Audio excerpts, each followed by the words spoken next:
Hi, and welcome to the RCN Rocket Chief.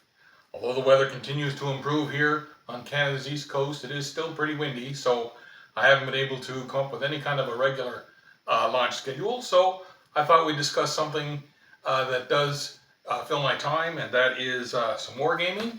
I do it with friends, and I also do it solitaire. And today we'll be discussing this, which is a solitaire game about the Canadian assault on Vimy Ridge. I actually bought the game during the recent commemoration of that event. It's hard to describe exactly what that means to Canada. It was the first time that the Canadian Corp had attacked on its own, all three divisions, under a Canadian commander, using Canadian planning and doctrine. Although some of the doctrine, of course, had been thought about throughout the British Commonwealth. Canada was able to institute it all: creeping barrage, stormtroopers, a number of things that are abstractly but are represented in this game. So let's take a look at the game, and then at the end, of course, we'll have a quick summary. Carry on. So let's go through the first turn just to give you an idea of how all this works, and then we'll do a summary of the rest of the game. So setup is first for the German side. You have 4 machine gun troops. One each goes on a bunker, and all German units, there's only ever one on a tile or a hex. Effectively, they are hexes, although they're squares you can still use off the corners. For the other 2 machine gun troops, you roll a 6-sided die, and you add 3, I believe. Yep, add 3 to determine where they go. So we have a 3 here. Get a better dice. So that'll be a 6. The tiles are numbered, but they're not sequentially, so obviously a great deal of thought has gone into exactly where these various dice rolls will put things. We've got a 7 here from this one, and tile 7 should be, one would think, next to 6, but of course it's not, as I've said. 7, as it turns out, is down here. And then we have 1 sniper unit. Very dangerous. The units are numbered with basically an attack factor or a combat factor, and then a range. So as you can see, the sniper with a range of 5, if it was in this tile, could go 1, 2, 3, 4, 5. So essentially can cover most of the board. So for the setup, we roll the die, we get a 2, we're adding 1 to it, and we're going to put him on tile 3. But again, the position is not really that big a negative advantage. And then the remainder of the tiles, numbered, will have 1 German rifle squad on it. They are not lettered, they are merely all pretty generic. The Canadian side, once we get down there, you'll see that they're lettered to help, because they can be stacked 3 to a unit, 3 to a tile for at least this scenario. So it allows you to delineate between what unit's being shot at when you get around to receiving German fire. For the setup of the Canadian side, I tend to like to come up the right side of the board here, using the shell holes and the stone blocks as cover. A little bit of open terrain here, which can be a little tricky, but by this time, hopefully, once we've got here, we've managed to pin the front line or eliminate it completely. So we'll have our machine gun troop with a strength of 4 and a range of 3. We have our sergeant, our commander. If we lose the sergeant, we lose the game automatically. And then 1 troop of grenadiers with a strength of 6 and a range of 1. And the strength indicates the number of dice that will be thrown in any one attack. And only a 6 on a die roll has any effect at all. So you can see, for example, that the typical rifle troop with a range of 1, with a strength of 1 and a range of 2, can be pretty weak. The advantage of the Canadian troops is, once they get close to hand-to-hand combat, which was Canadian doctrine, then they basically eliminate a German unit automatically. So in Canadian doctrine at this time, a creeping barrage moving up through the enemy force with troops following close behind to engage in direct hand-to-hand and bloody combat, somewhat represented by the ideas of what we're seeing here in the game. And then first thing, of course, after that, once we've done the setup, we do have that creeping barrage making a strike. And in this case, every unit in the German force will suffer a 6d6 attack, remembering that a 6 is the only result that matters, causing a pin. If there's 2 6s in the same hand of dice, if you will, then the unit is destroyed. There is benefits for cover. So for example, this trench line here will remove 1 die from the throw. So starting here, it says in the rule, starting with the furthest down unit on the left-hand side. Here's our attack. I see 1 6 in there, and we've managed to pin that unit. And we'll continue on around with the attack.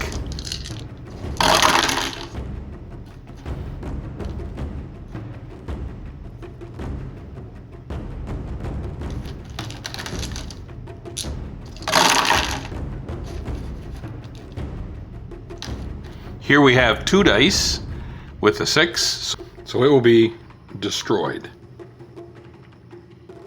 We'll put them up here. Carrying on.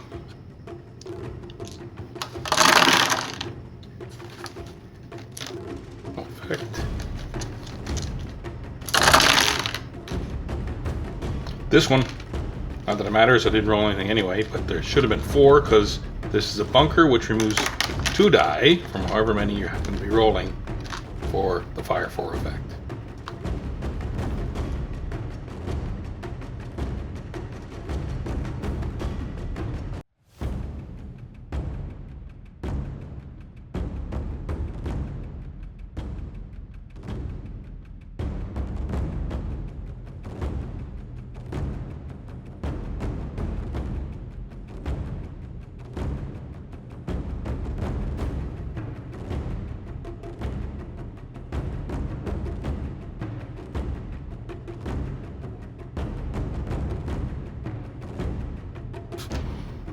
Anyway, now that we have the effects of the barrage determined, the next turn, or the first turn, if you will, is for the sergeant here to determine how many orders he can give. So, or how many order points, because there is a difference. The sergeant himself, unpinned, able to give 2, 1 for each unit adjacent. So there's, or in his own same square. It's 3, 4, 5, 6, 7, 8, plus the 2 that he can do is 10. There is only a maximum of 9 available.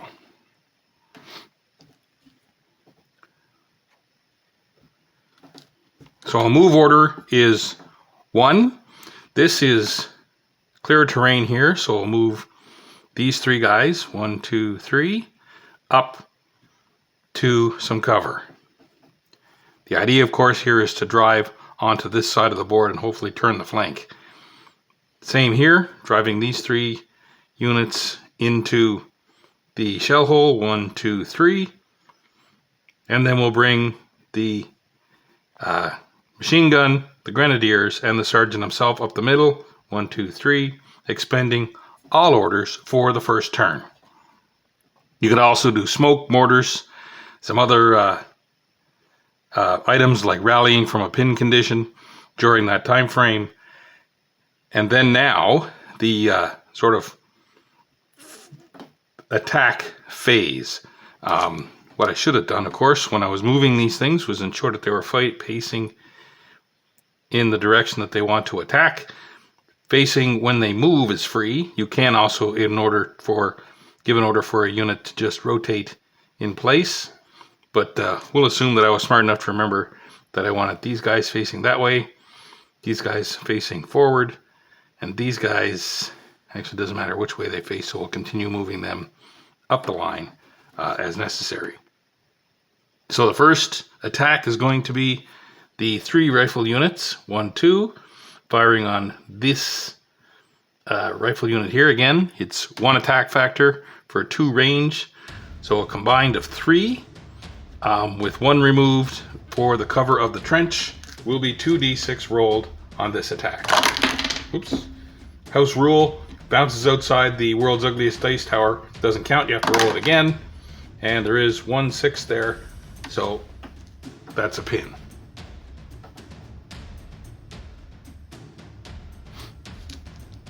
Here, the other attack, 4 for the MG. The Grenadiers only have a range of 1, so they can only attack here, they cannot reach this rifle unit, but the Sergeant himself with 2, 1, 2 can. So 2, 4 for 6, minus 1 for the trench is 5.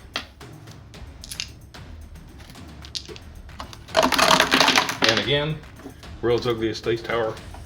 I usually have a little, put my hand over it. There we go. There's 1 6 in amongst that, so also a pin result. And that's it for the Canadian side. Now moving on to the AI controlled actions of the Germans. You roll 1 6-sided die. There's a chart here that tells, oops, it's going to be hard to pick it out of the mess. 1 6-sided die, not a whole hockey sock. There we go. A 5. In this case, turn to face the nearest enemy, but only if it is nearer than whatever they're currently facing. Actually, it doesn't work for that one to be this one, because this pin unit cannot do anything. So this guy will turn and face these units. We move up here.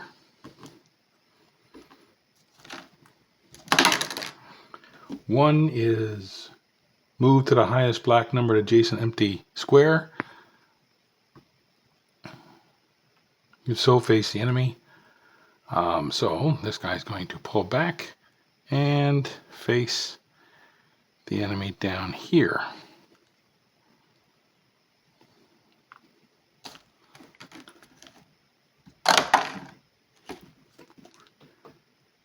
Four, in this case, if facing a Canadian unit, do nothing.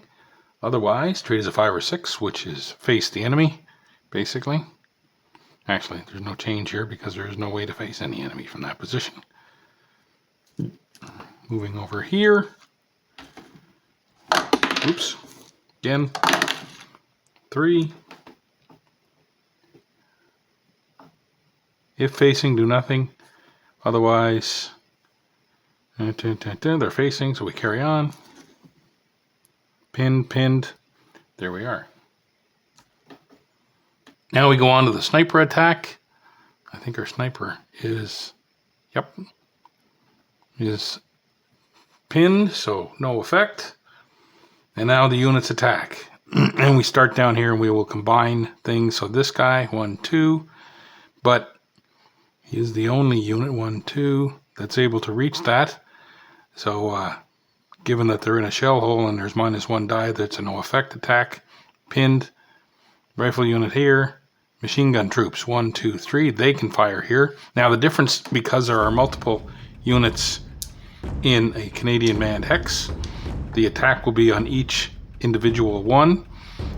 In theory, the rifle unit could also add in, but can only of course reach here with that range of 2. And we haven't gotten there yet, but that will happen there. So this machine gun unit here, firing here. It's 5 from their strength, but +1 for the cover of the woods. So 4 dice. On the first unit, no effect. This unit, there's a 6 in there, so pinned. And then the final unit of that square. Oops.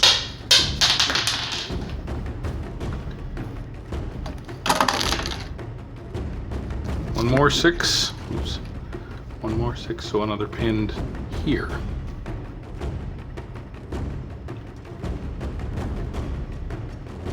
No, no. Machine gun unit. 1, 2, 3, 4. So he can reach. Oh no, it's only got a range of 3. 1, 2, 3. And that's it. So now the attempt to rally the pinned units for the German side. It will be 1d6 for each pinned unit starting here. And then we'll move along. 2. No action. Unit remains pinned. 3. Move to the lowest black number if they can. So they'll retreat to there. Unit becomes unpinned and faces an enemy. So there. Sniper. 2, no effect. And the troops in there. Oops. 1, no effect.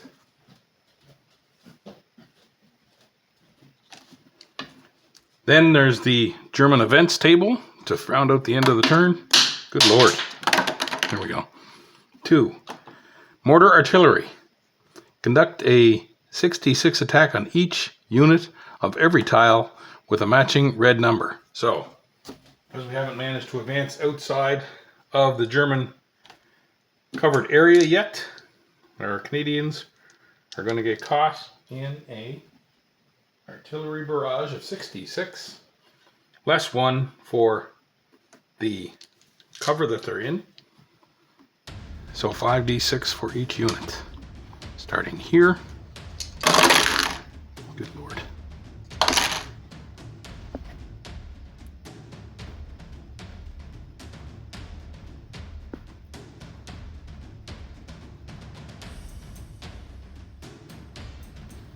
No 6s. Lower left-hand corner. No 5s, or no 6s, excuse me, same thing. Here.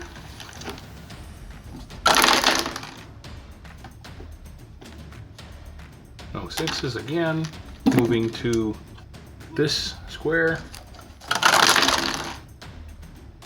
There's a 6. So the machine gun troops become pinned. The grenadiers, ooh, 2 6s, 3 6s, not that it matters, 2's enough. That means that these troops have been, or this unit has been eliminated. And the sergeant.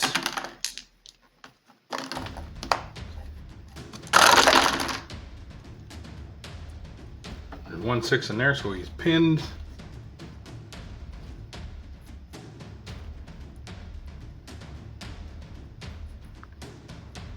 And then the 3 rifle troops starting with the upper one.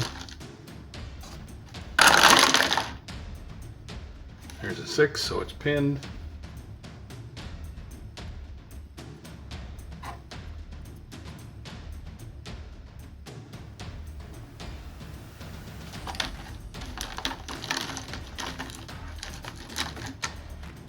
Lower left. No 6s. And the final unit. No 6s. So, pretty straightforward.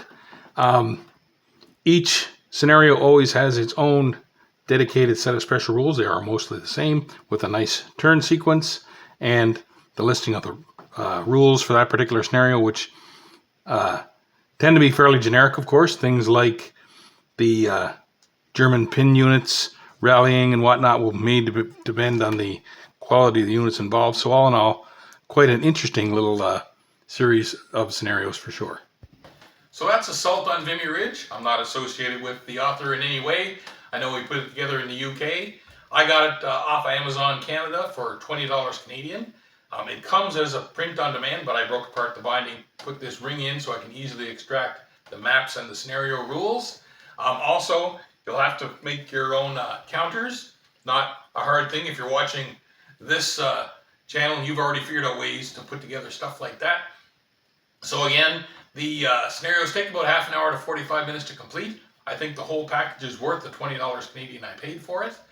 If there's any interest in this video, I'll put up something that I play with friends, possibly refereed versions of Midway. We've gone through a couple of those, and of course, like any refereed game, it adds a whole level of confusion and stress to the players, which is always fun to watch when I referee that. So anyway, thanks for watching. Carry on.